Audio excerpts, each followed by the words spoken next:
Pentakosta pencurahan Roh Kudus kepada murid-murid.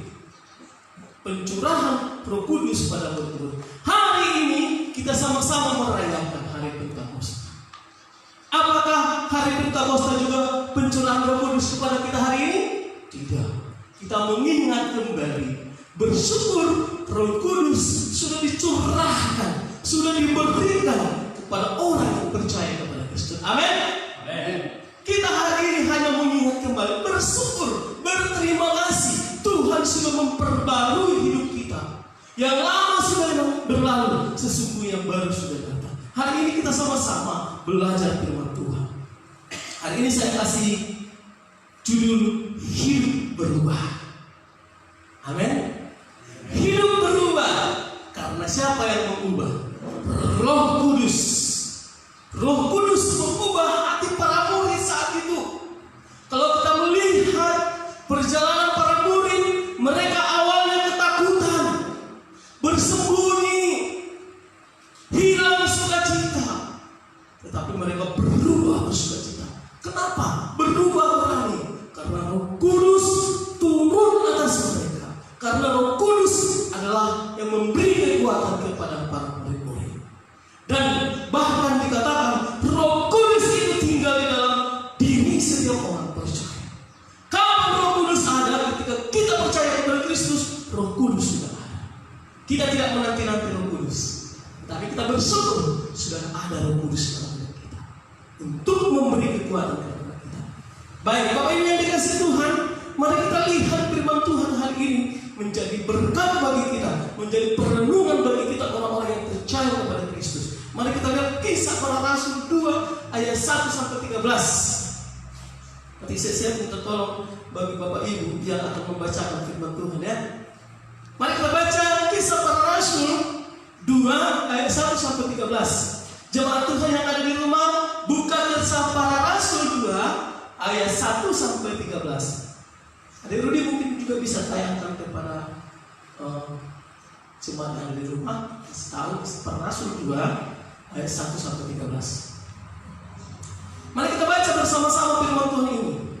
Kiranya firman ini menguatkan kita, menolong kita, memberkati kita semua. Saya baca ayat 1, Bapak Ibu baca ayat 2 sampai selesai.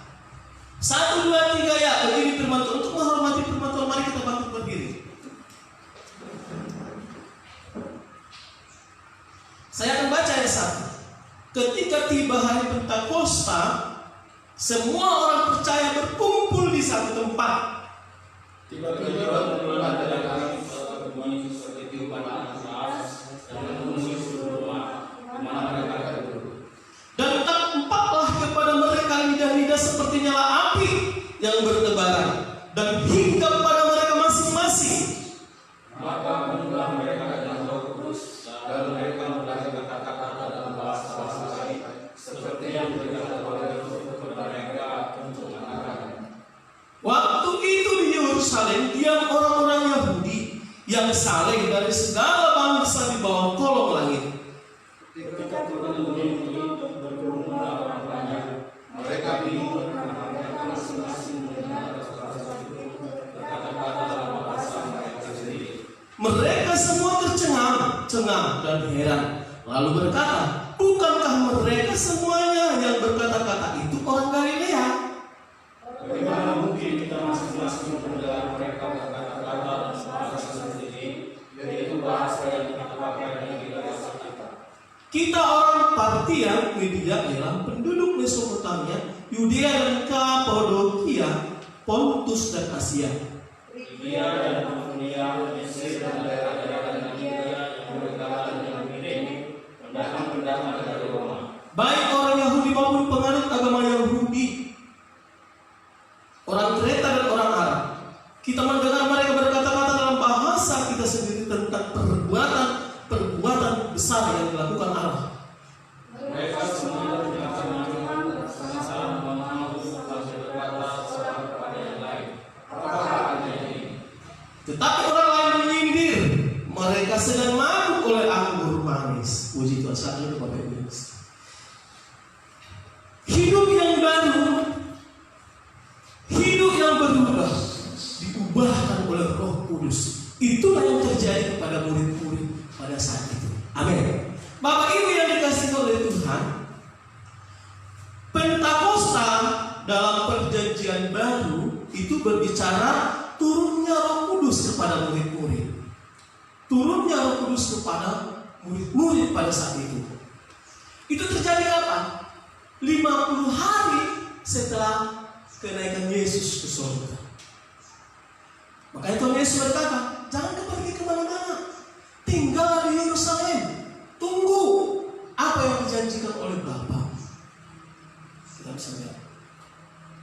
Bapak Ibu yang dikasihi Tuhan, Pentakosta yang terjadi pada pencurahan Roh Kudus pada para murid dengan Pentakosta yang dimiliki oleh orang Yahudi tidak beda, ada kaitannya.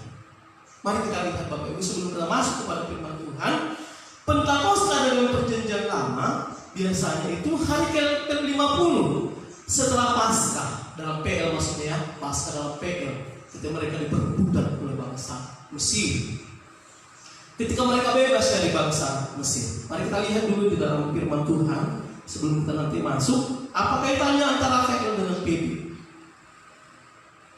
Kita lihat bersama-sama di dalam Ulangan 16 ayat 1. Coba baca dulu, Dek Rudi. Ada Ulangan 16. Ulangan 16 ayat 1.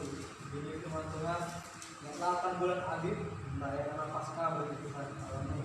Bab dalam bulan Abib itulah Tuhan Allahmu bangkit keluar dari Mesir pada waktu malam. Iya, ini bicara tentang bangsa Israel keluar dari perbudakan di Mesir. Yang kedua, Paskah bagi bangsa Yahudi. Yang pertama tadi berbicara tentang Paskah di dalam PL, keluarnya bangsa Israel dari perbudakan. Yang kedua, Paskah, bukan Paskah, Pentakosta dalam PL memperingati dua hal. Yang pertama, pemberian 10 hukum Tuhan, di mana di Gunung Sinai ada 2 loh yang diberikan Tuhan, 2 lohnya.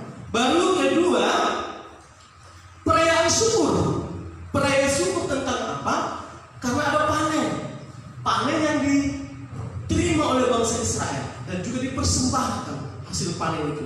Bisa kita baca di dalam Ulangan 16 ayat 10. Begini firman Tuhan, kemudian haruslah engkau merayakan hari 7 minggu bagi Tuhan Allahmu, sekedar persembahan sukarela yang akan kau berikan sesuai dengan berkat yang diberikan kepadamu oleh Tuhan Allahmu. Baru dikatakan di dalam Bilangan,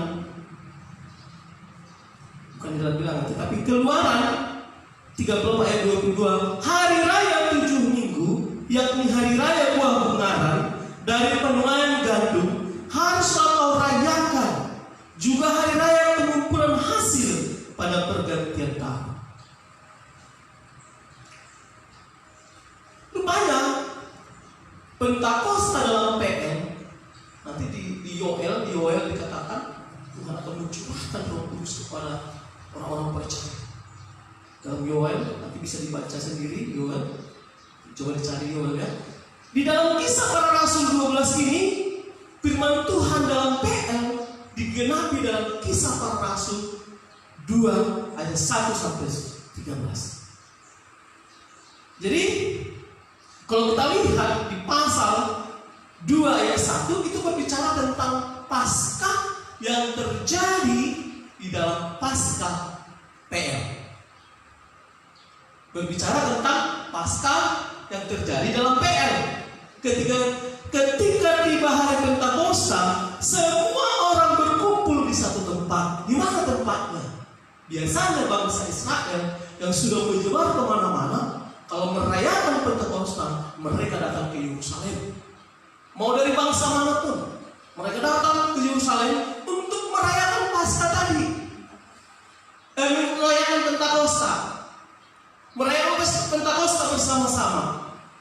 Murid-murid pada saat itu juga sama merayakan, tetapi mereka berkumpul di satu tempat menunggu Jadi PL digenapi oleh PW.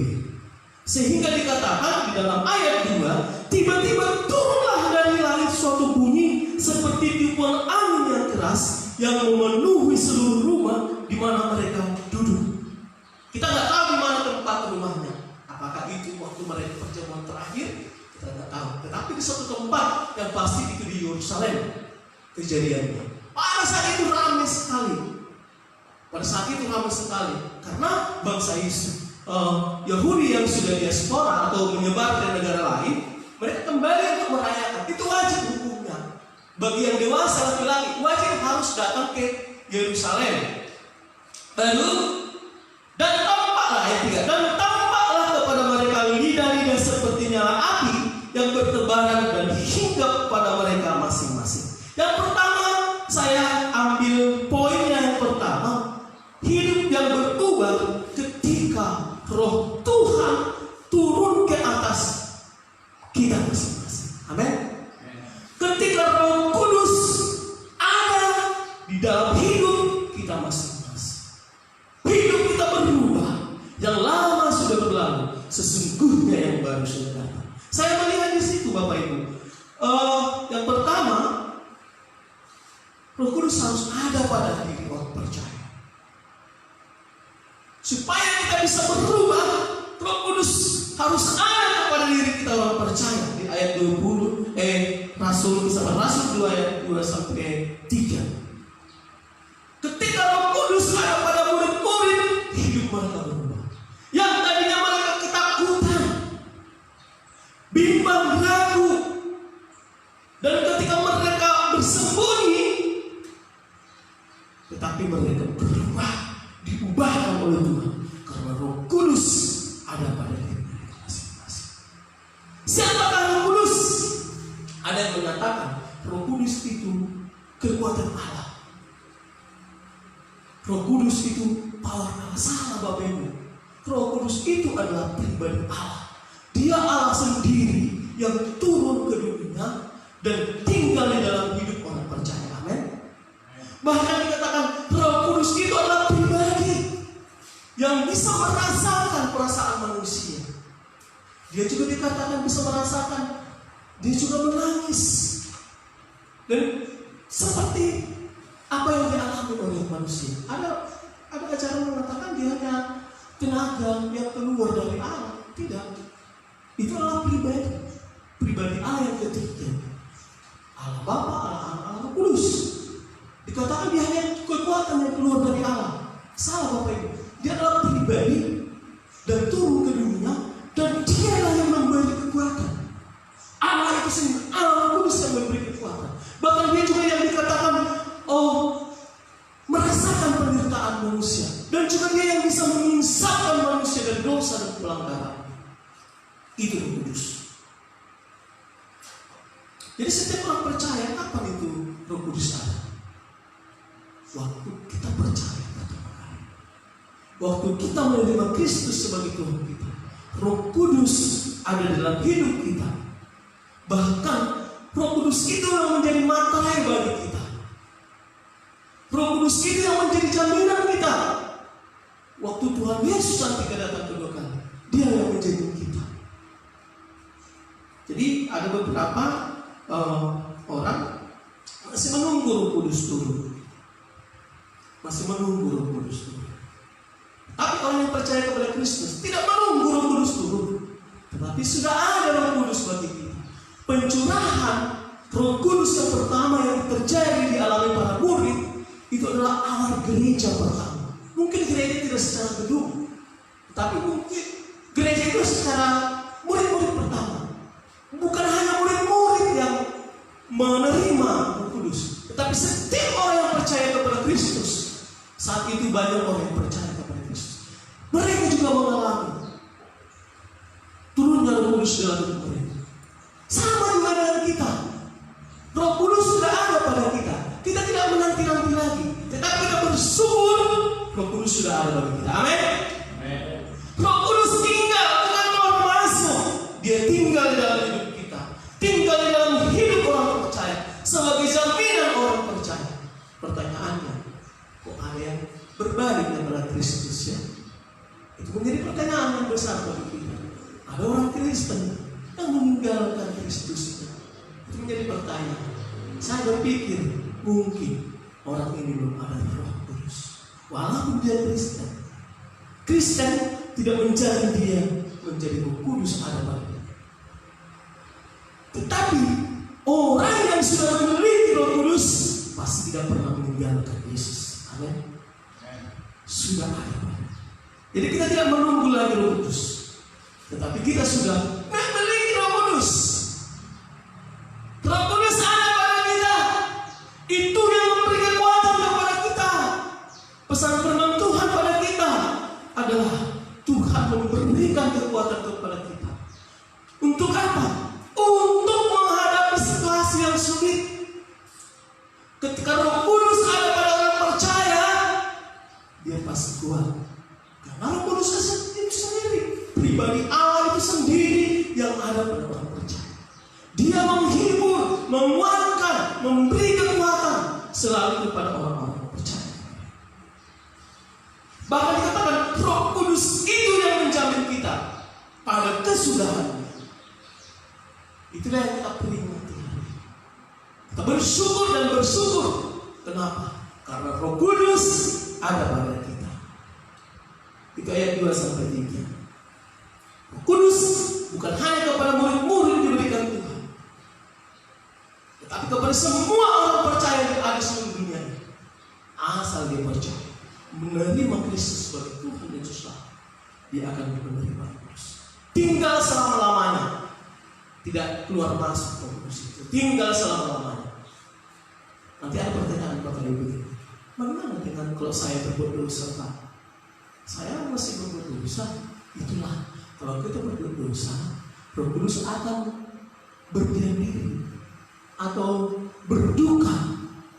Tetapi Tuhan katakan di dalam firman Tuhan, kita tidak sampai tergeletak. Orang percaya yang sudah memiliki Roh Kudus, dia tidak akan sampai tergeletak. Dia akan bangkit kembali. Siapa yang membangkitkan? Roh yang ada pada kita. Makanya dikatakan roh yang apa dalammu lebih besar daripada roh dunia ini. Maka dikatakan keinginan daging dan keinginan roh itu berbeda. Maunya kita keinginan daging daripada keinginan roh. Tapi mari kita melakukan keinginan Tuhan, yaitu keinginan roh. Itu yang pertama. Mereka dipenuhi, mereka di Roh Kudus turun di atas mereka. Dan dikatakan ayat 4 sampai ayat 10 nanti dikatakan itu murid-murid setelah Roh Kudus turun dalam bentuk, kita bisa lihat ya, dalam bentuk ayat 3. Tampaklah kepada mereka lidah-lidah seperti nyala api yang bertebaran dan hingga pada mereka masing-masing.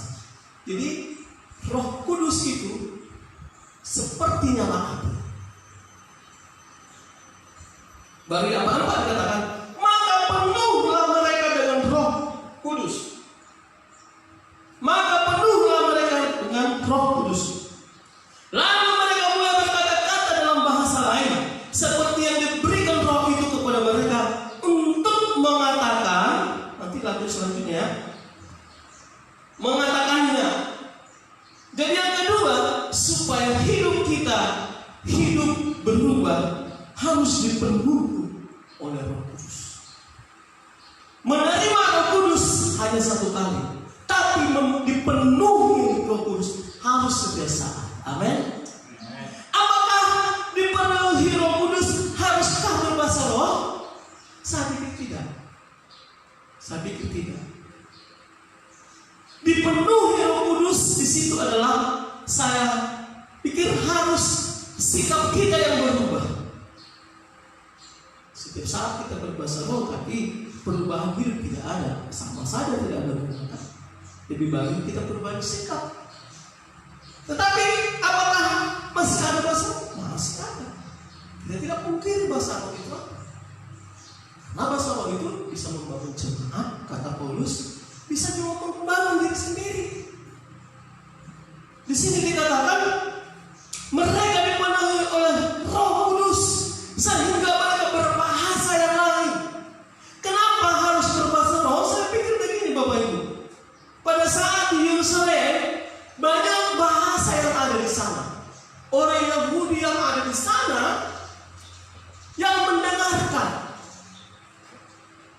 Sehingga Tuhan memberikan bahasa kepada setiap orang supaya apa? Supaya orang-orang yang ada pada saat itu yang mendengarkan ketika mereka berbahasa roh, dipenuhi oleh roh, kita bisa lihat di situ banyak orang yang datang mendengarkan. Coba kita lihat ya di ayat sebelumnya. Di ayat 4, ketika mereka maka penuhlah mereka dengan Roh Kudus, lalu mereka mulai berkata-kata dalam bahasa-bahasa lain. Bahasa yang ada, yang dimiliki oleh orang-orang yang datang dari berbagai kota ke Yerusalem untuk merayakan Pentakosta tadi. Bangsa Israel, bangsa Yahudi kan ada Pentakosta mereka juga. Semua orang-orang yang tersebar di seluruh kota datang ke situ. Bahasa mereka juga sudah berbeda, sehingga dikatakan di sini, waktu itu di Yerusalem diam orang-orang Yahudi yang saleh dari segala bangsa di bawah kolong langit. Tentu bahasa mereka berbeda-beda. Mungkin ada yang bahasa Latin, bahasa Yunani, bahasa Arab, ada yang dikasih tahu di situ. Baru ayat 6 dikatakan, ketika turun bunyi itu berkerumunlah orang banyak. Suara itu mereka tahu siapa murid-murid.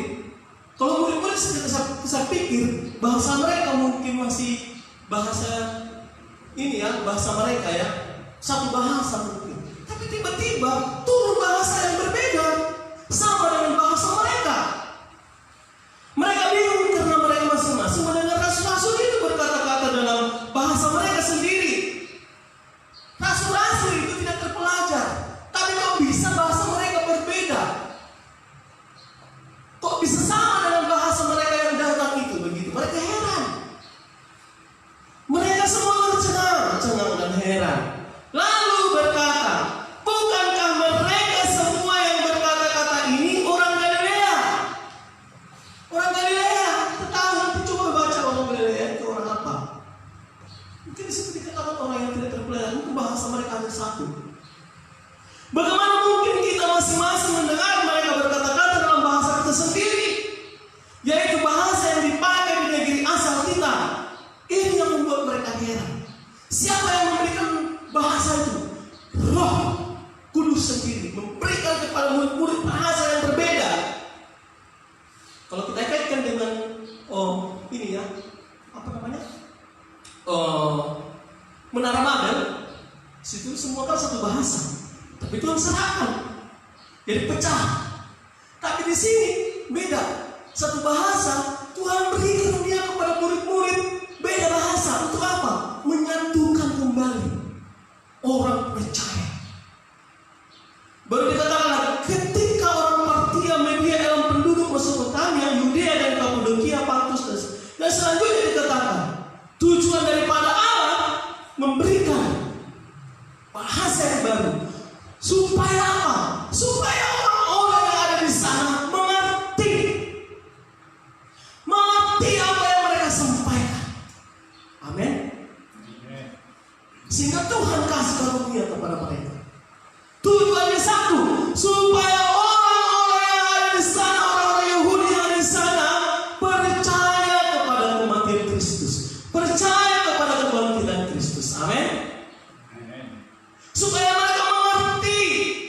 Ketika mereka datang, mereka mengerti. Ketika mereka pergi, mereka bisa memberitakan itu kepada orang yang ada di sekitar mereka, di kampung halaman mereka. Itu tujuan Tuhan, supaya banyak orang yang diselamatkan. Yang kedua, dipenuhi dalam arti memang Tuhan pakai murid-murid pada saat itu. Supaya apa? Supaya banyak orang yang mengenal Kristus, supaya mereka juga menginjili. Lewat mereka banyak orang yang dimenangkan kepada Tuhan. Jadi dipenuhi oleh Roh Kudus. Yang penting bagi kita pesan firman Tuhan adalah sikap kita berubah. Amin. Sikap kita berubah. Perubahan sikap dari yang negatif menjadi positif. Saya katakan tadi, untuk apa kita bisa berbahasa roh? banyak bangsa, tapi kita tidak berubah seperti itu. Masih hidup di dalam manusia. Lebih baik kita tidak berbahasa roh, tapi berubah seperti itu. Menerima Kristus hanya sekali.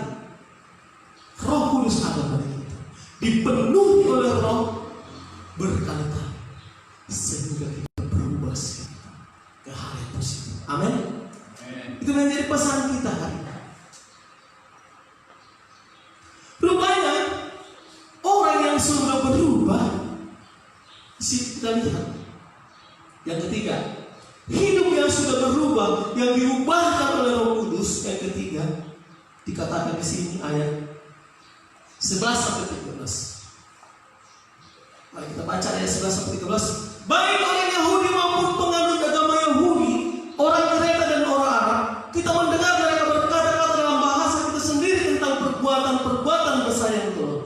Jadi tujuannya adalah supaya memberitakan perbuatan-perbuatan besar yang dilakukan oleh Allah. Jadi orang yang percaya kepada Kristus, orang yang sudah dirubah, harus memberitakan perbuatan-perbuatan yang besar yang sudah dilakukan oleh Allah. Lewat siapa? Lewat Yesus Kristus.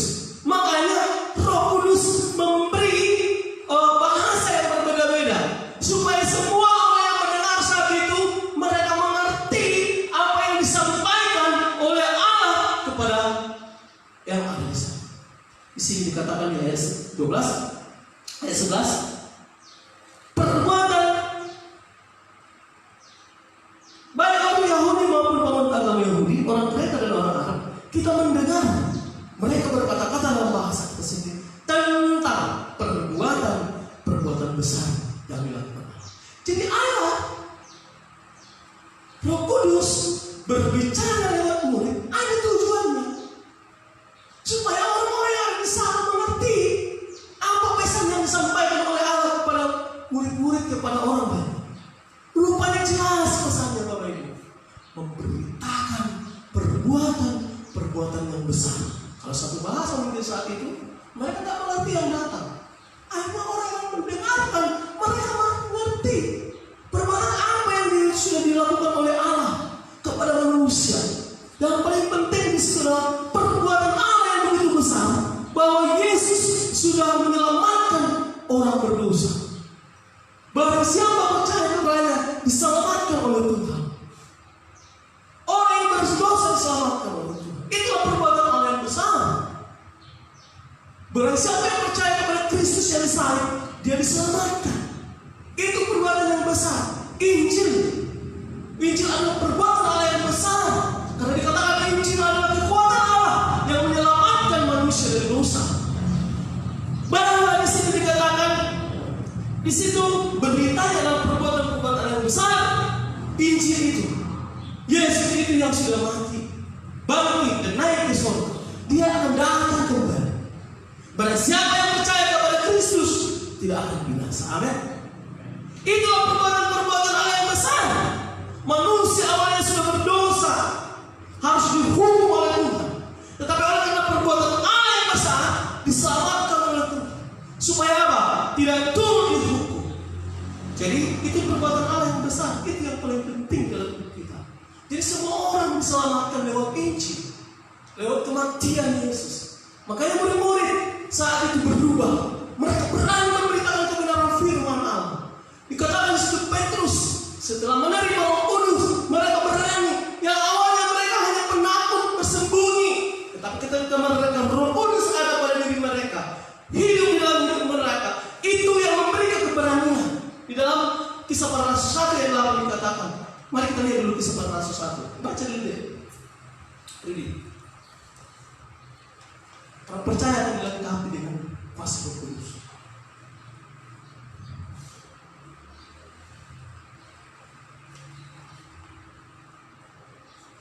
Kisah Para Rasul 1 ayat 8. Kisah Para Rasul 1 ayat 8. Tapi kamu akan menerima kuasa kalau Roh Kudus turun ke atas kamu. Kamu akan menjadi saksiku di Yerusalem dan seluruh Yudea dan Samaria dan sampai ke ujung bumi. Ada kuasa, amin. Ada kuasa yang diberikan kepada murid-murid.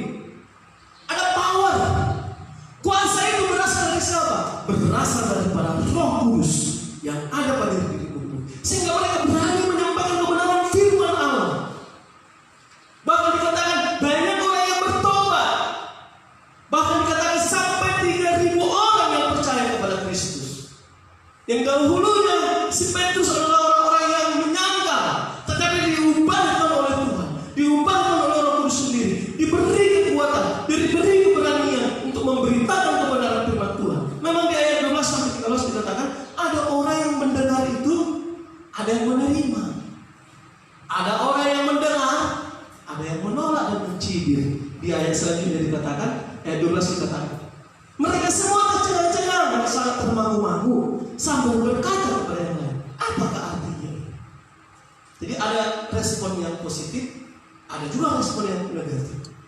Dan ada orang berkata lagi, tetapi orang lain menyindir, mereka sedang mabuk oleh Al-Quran. Karena memang ketika kita memberitakan kebenaran firman Allah, ada orang yang menolak, ada yang menerima. Bahkan orang Kristen pun menolak. Ada juga yang mencibir, ada juga yang menolak, ada yang juga menerima. Tetapi kebenaran firman Allah harus diberitakan, disampaikan kepada semua makhluk, kepada semua orang. Urusan mereka menerima dan tidak menerima itu bukan urusan kita. Urusan kita adalah memberitakan kebenaran. Jadi orang percaya sebenarnya gereja GBI Salom harus memberitakan kebenaran firman Tuhan. Amin. Harus memberitakan. Kalau dikatakan di Yeskiel, siapa yang tidak memberitakan kebenaran, tahu kebenaran, tidak memberitakan kebenaran, darah yang mati akan dituntut kepada kita. Saya juga berpikir, saya juga memberitakan kebenaran. Saya pikir gereja yang bertumbuh ketika memberitakan kebenaran. Hidup kita hidup di dalam kebenaran, baru memberitakan kebenaran. Jangan hidup kita di dalam dosa, kita beritakan kebenaran, itu nanti merusak. Jadi pesan firman Tuhan hari ini adalah Roh Kudus turun kepada murid-murid mengubahkan hidup mereka. Sama juga Roh Kudus turun kepada hidup kita, mengubahkan kita. Roh Kudus sudah ada dalam hidup kita, dan Roh Kudus itu setiap hari memenuhi kita. Kita minta kepada Tuhan supaya Tuhan memenuhi hidup kita, sehingga kita berubah secara positif, bukan negatif. Berubahnya semakin mencintai Tuhan. Amin. Semakin suka beribadah kepada Tuhan, semakin suka bersyukur kepada Tuhan. Yang penting hal-hal rohani pasti suka. Kalau orang yang dipenuhi oleh Roh Kudus, hal-hal rohani pasti suka. Hal-hal yang berdosa pasti kita mulai tinggalkan. Memang kita tidak bisa melepaskan secara ini. Perlu Tuhan yang memberi kekuatan. Makanya Roh Kudus ada dalam kita. Ketika kita melakukan dosa, pasti diingatkan, jangan. Jadi jemaat GBI Salom, pesan firman Tuhan ini, orang yang hidup sudah berubah, orang yang sudah percaya kepada Kristus, orang yang dipenuhi oleh Roh Kudus harus memberitakan firman Allah. Amin. Kepada siapa? Kepada mereka yang belum pernah mendengarkan itu. Memberitakan firman Allah itu yang paling penting. Karena ada upah yang akan Tuhan sediakan bagi kita. Mari jemaat Tuhan berlomba-lomba memberitakan kebenaran firman. Jangan berlomba-lomba memberitakan hoax. Jangan berlomba-lomba untuk menggosip. Tak perlu. Tidak ada guna jemaat Tuhan. Berlomba-lomba mencari kebajikan, memberikan kebajikan kepada orang lain. Berlomba-lomba memberikan kebenaran firman Tuhan, sekalipun mungkin kita sulit. Apa kata dunia? Tidak usah terlalu berpikir dengan dunia. Dunia akan lenyap dengan segala isinya. Tapi kita tetap pegang firman Tuhan. Yesus Kristus sudah ada pada kita. Roh Kudus sudah ada pada kita. Itu yang menjadi jaminan kita. Jadi pesan hari Pentakosta hari ini adalah kita yang sudah ada dalam Kristus adalah ciptaan baru. Yang lama sudah berlalu, sesungguhnya yang baru sudah datang. Orang yang baru, mari kita bersama-sama memberitakan kebenaran firman Tuhan lewat kesaksian hidup kita juga, Bu. Jangan berantem dengan tetangga. Nanti kesaksian Bapak Ibu jadi tidak bagus. Jangan berantem. Tapi mari orang yang hidup dalam Kristus harus berubah ke hal yang positif. Karena apa? Karena Tuhan sendiri, Roh Kudus sendiri, pribadi Allah yang ketiga, itu yang memberi kekuatan kepada kita. Itu yang menghibur, mendorong, memberi kekuatan, memampukan kita melakukan itu. Kalau secara manusia kita tidak mampu, tapi lewat Roh Kudus yang ada pada kita, kita dimampukan. Kita bersyukur hari ini mengingat kembali hari Pentakosta, pencurahan Roh Kudus. Lewat pencurahan Roh Kudus yang ada pada kita diberi kekuatan, kita diberi kemampuan untuk melakukan pekerjaan Allah yang begitu besar.